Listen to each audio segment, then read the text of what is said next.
Bonjour et bienvenue à cette nouvelle vidéo consacrée au système de deux équations à deux inconnus. Aujourd'hui, on va s'intéresser à la résolution d'un système à l'aide de la méthode dite par substitution.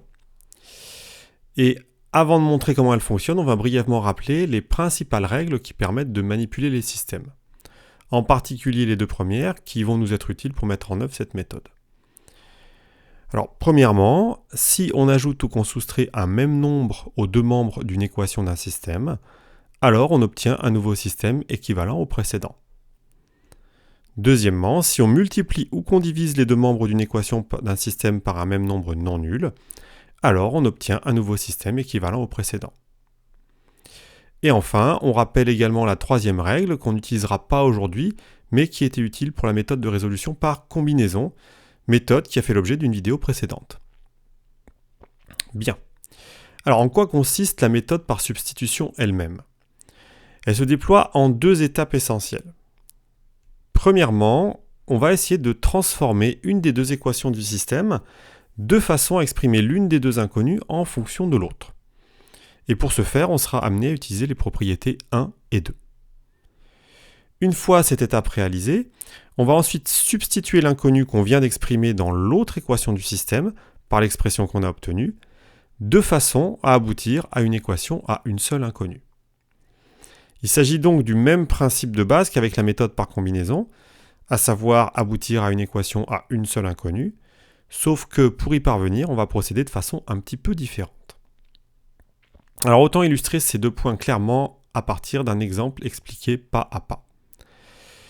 On va partir du système suivant.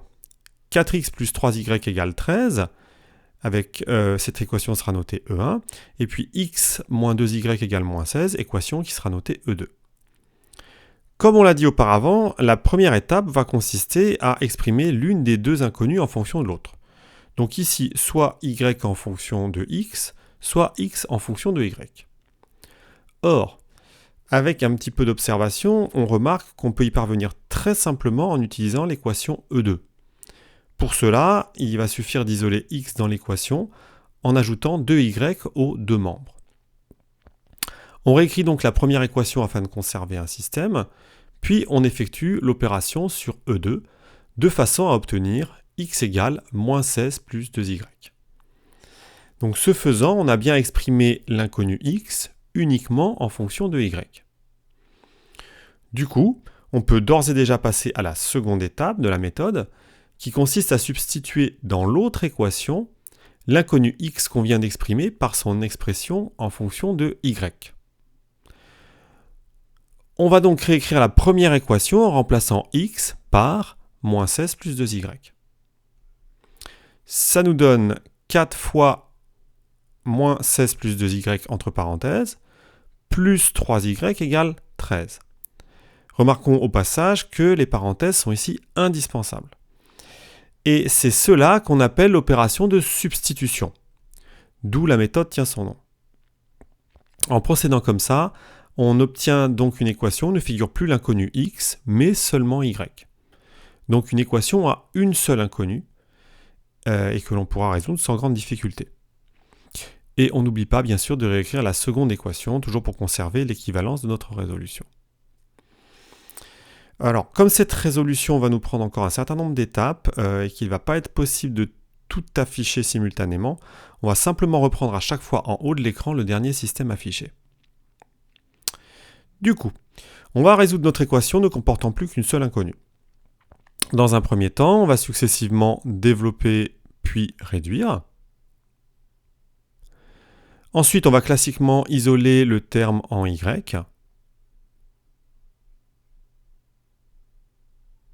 Puis diviser. Ce qui nous permet de déterminer que y est égal à 7. Ok. Maintenant qu'on connaît la valeur de y, on va procéder à une seconde substitution en remplaçant y par sa valeur dans la deuxième équation. Et ce qui est tout à fait appréciable ici, en plus, c'est que comme on a déjà exprimé x en fonction de y, ça nous donne directement un calcul de x. Voilà, donc on vient donc d'obtenir que x est égal à moins 2 et que y est égal à 7. On a pratiquement terminé. Ici, les calculs étaient relativement simples, mais comme il est facile de commettre une erreur, il est toujours préférable de vérifier que le couple qu'on vient de trouver est valide. Donc les deux calculs qui s'affichent permettent de confirmer qu'on ne s'est pas trompé.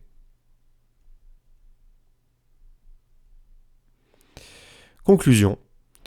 Le système a une unique solution qui est le couple moins 2, 7. Voilà. Pour terminer, je voudrais reprendre une remarque déjà faite lors de l'exposé de la méthode par combinaison et qui reste valable pour la méthode par substitution.